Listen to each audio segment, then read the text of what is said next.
प्रभु को धन्यवाद हो फिर एक सुंदर समय के लिए कि प्रभु ने हम लोग के जीवन में दिया है। और आप सबों को प्रभु यीशु मसीह के अनुग्रह और शांति हमेशा आपके जीवन में मिलने पाए। और प्रभु के नाम से मैं आप लोगों को नमस्कार करती हूँ। आइए आज हम लोग वचन देखेंगे, बिना देरी किए हुए वचन निकालेंगे। सपन्या उसका 2 अध्याय और उसका 3 पद। सपन्या उसका 2 अध्याय और उसका 3 पद। उसमें लिखा हुआ है कि हे पृथ्वी के सब नम्र लोगों, हे यहोवा के नियम के मानने वालों, उसको ढूंढते रहो। धर्म को ढूंढो, नम्रता को ढूंढो।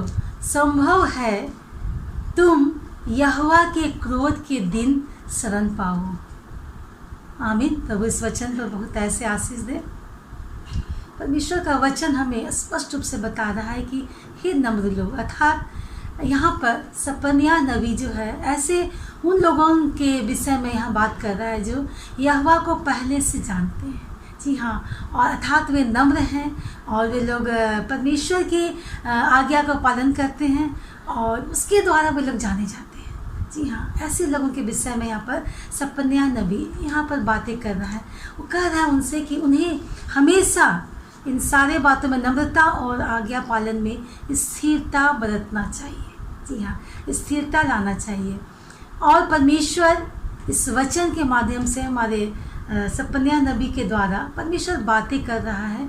ऐसे लोगों के विषय में कहता है कि उन्हें 3 बातों का पीछा करना चाहिए, अर्थात 3 बातों को उन्हें मानने की आवश्यकता है। अर्थात क्या बातें हैं यहाँ दिखाया गया है कि इन बातों को उन्हें आज्ञाओं को मानना है।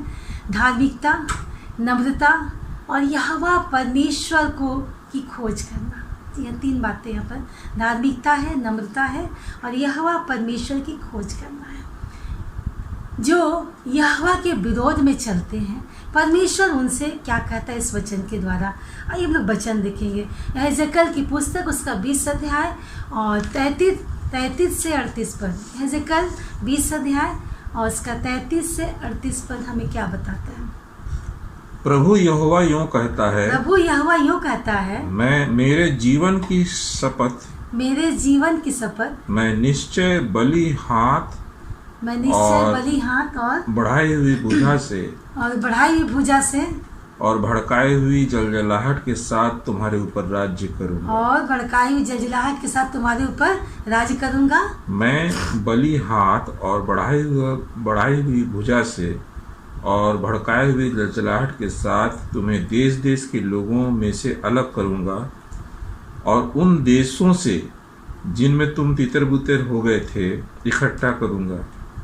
और मैं तुम्हें देश देश के लोगों के जंगल में ले जाकर वहां आमने सामने तुमसे मुकदमा लड़ूंगा।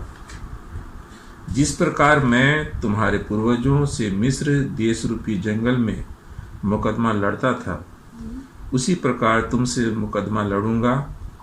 प्रभु यहोवा की यही वाणी है। मैं तुम्हें लाठी के तले चलाऊंगा और तुम्हें वाचा के बंधन में डालूंगा।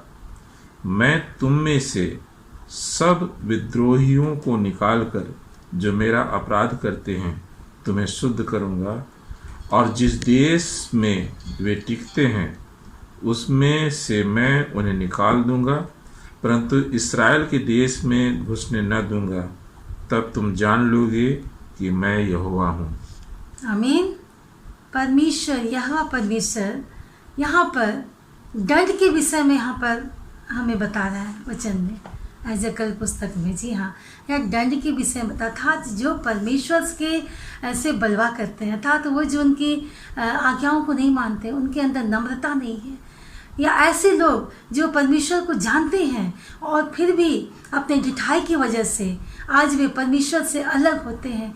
परमेश्वर ऐसे विषयों के बारे में बताता है। परमेश्वर इजरायलियों के दिन में हम देखते हैं किस प्रकार वो परमेश्वर है जो उन्हें इस्राएल के लोगों को उस दासवत के राज्य से निकाल करके उन्हें लाया था। जी हाँ, वही परमेश्वर है जो आज हमें इन आज्ञाओं को देता है कि अगर हम परमेश्वर के विरोध में हैं तो परमेश्वर हमारा मुकदमा हमसे लड़ेगा। अर्थात हम परमेश्वर से दूर रहे। उनका वचन कहता है कि मैं ही वो यहोवा परमेश्वर हूँ, अर्थात वो परमेश्वर जो हमें दासवत के जीवन से छुटकारा देने वाला परमेश्वर है, तो वो हमें दंड भी देने की उसको अनुमति है। जी हाँ, वचन हमें यही बता रहा है। हम सपन्या और उसका 3 अध्याय और उसका 11 पद पढ़ते, उसमें क्या बोलता है? उस दिन तू अपने सब बड़े से बड़े कामों से जिन्हें करके तू मुझसे फिर गई थी, फिर लज्जित न होगी जी।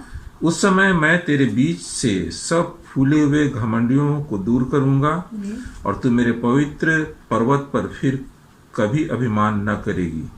आमीन। परमेश्वर यहाँ पर ऐसे घमंडियों के विषय में बातें कर रहा है।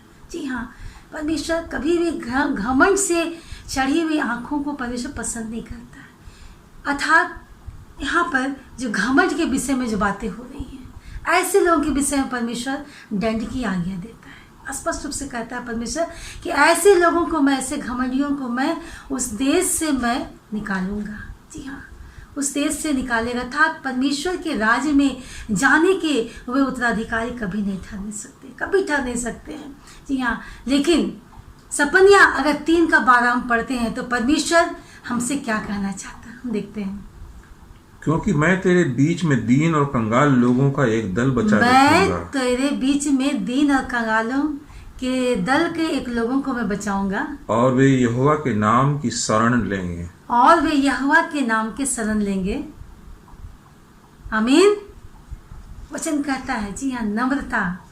यहाँ पर वचन हमें बता रहा है किस प्रकार सिर्फ एक शुद्ध प्रजा होंगी, एक ही शुद्ध प्रजा होगी, और अर्थात वे नम्र होंगे, दीन लोग होंगे, और जो यहोवा परमेश्वर के नाम को शरण लेंगे। ऐसे लोगों के विषय में परमेश्वर इस वचन में हमें बता रहा है। जी हाँ, अर्थात उनके जीवन में कोई भी बुराई नहीं होगी, कोई कुटिलता नहीं होगी, कोई अन्याय नहीं होगी। जी हाँ, और कोई झूठ की बातें नहीं होगी, कोई छल और कपट नहीं होगी। जी हाँ, वो सारी बातों को, जो कुछ बुराई उसके जीवन में है, प्रभु उन्हें धो करके शुद्ध कर देने वाला परमेश्वर है। जी हाँ, ऐसे लोगों के विषय में कहता है जो परमेश्वर को ढूंढते हैं, यहोवा परमेश्वर को ढूंढते हैं। ऐसे लोगों के विषय में परमेश्वर हमें बताता है कि उनके अंदर कोई भी बुराई होगी, परमेश्वर उन्हें धो के शुद्ध कर देने वाला परमेश्वर है।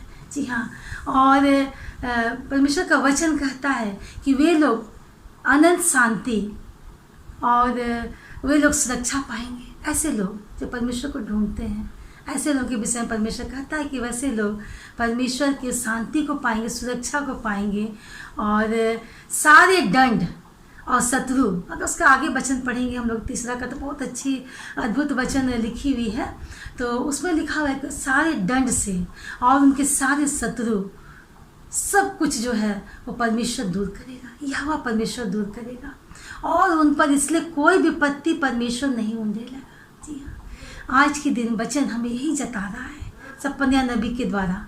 अर्थात ऐसे लोगों के विषय में बातें हो रही हैं जो पृथ्वी के नम्र लोग हैं, अर्थात जो परमेश्वर को जो ढूंढते रहते हैं, अर्थात जो धार्मिकता की ओर चलते हैं, अर्थात जो नम्रता की में रहते हैं, अपने जीवन को व्यतीत करते हैं, और जो परमेश्वर को ढूंढते हैं। ऐसे लोगों के विषय में परमेश्वर बोल रहा है। और जो इनसे परे रहते हैं, परमेश्वर उन्हें दंड की आज्ञा देता है। तो आइए आज हम अपने हृदय को जांचें कि हम परमेश्वर के उस नम्रता में हम जीना चाहते हैं, उस दया में, करुणा में जीना चाहते हैं, या उसके दंड के अधीन हम जीना चाहते हैं। वचन हमें स्पष्ट रूप से बता रहा, हम सब लोग इस वचन को हम पढ़ के सुन के जान सकते हैं। परमेश्वर इस वचन पर बहुत ऐसे आशीष दे। आइए प्रार्थना करें। धन्यवाद करते पिता परमेश्वर कि तूने अद्भुत वचन दिया प्रभु जी। मुझे प्रभु जी तू ऐसे नम्र लोगों के विषय में बातें करता प्रभु जी, जो तुझे ढूंढते हैं पिता परमेश्वर, यत्न से ढूंढते हैं पिता परमेश्वर, तूने मिलता है प्रभु जी। और तेरा वचन स्पष्ट रूप से हमें बता रहा है प्रभु जी कि प्रभु जी तू ऐसे लोगों के जीवन में प्रभु जी वो सारे पापों को, दोष, गुनाह, अन्याय को, नाना प्रकार की बातों को प्रभु जी तो धो कर शुद्ध करता है पिता परमेश्वर। हाँ प्रभु जी, उनके जीवन में कभी कोई शत्रु नहीं आएंगे, कभी कोई विपत्ति नहीं आएगी, कभी कोई समस्या नहीं आएगी प्रभु जी। पर पिता परमेश्वर उसके जीवन में प्रभु जी अनंत शांति और सुरक्षा प्रदान तेरे द्वारा होगा पिता परमेश्वर।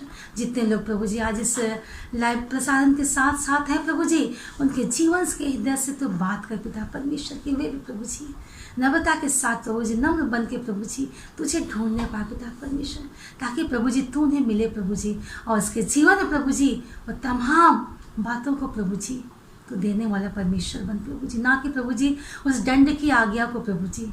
वो पिता परमेश्वर धन्यवाद करते प्रभु जी हर एक लोगों के संग बोले पिता परमेश्वर, और तूने हमारी प्रार्थना को सुना है प्रभु जी। बड़े विश्वास के साथ इस प्रार्थना को प्रभु के नाम से मांगते हैं, आमीन और आमीन।